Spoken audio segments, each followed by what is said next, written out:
वो बात करते हैं जो कंप्लेंट लेके पेशेंट आता है। तो ये सीधा सीधा कंप्लेंट्स हैं, दांतों का पीला होना, गले में खराश रहना, गले में भारीपन रहना, मुंह में फंगस लग जाना, ये सारी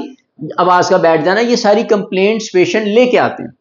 तो इसके लिए मैं डिस्कशनेबल पॉइंट के ऊपर रोशनी डालने जा रहा हूं कि पहली गलती जो पेशेंट करते हैं वो ये कि इनहेलर यानी पाउडर वाला कैप्सूल खींचने के बाद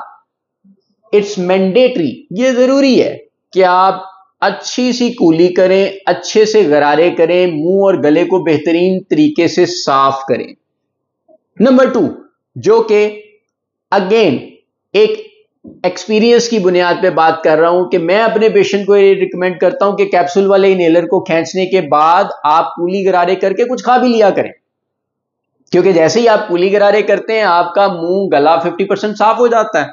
और अगर आप उसके बाद कुछ खा भी लेते हैं तो आपके मुंह में खास वॉशिंग मशीन की तरह की रोटेशन होती है खाने की, और वो गले से गुजर के जाता है, आपका मुंह, गला, दांत, मसूड़े, चीक्स अंदर से सब कुछ क्लीन कर देता है। तो आप बिल्कुल, आपका मुंह गला ऐसे हो जाता है जैसे आपने कुछ किया ही नहीं है, कोई दवाई ली ही नहीं है। इन दोनों पॉइंट्स को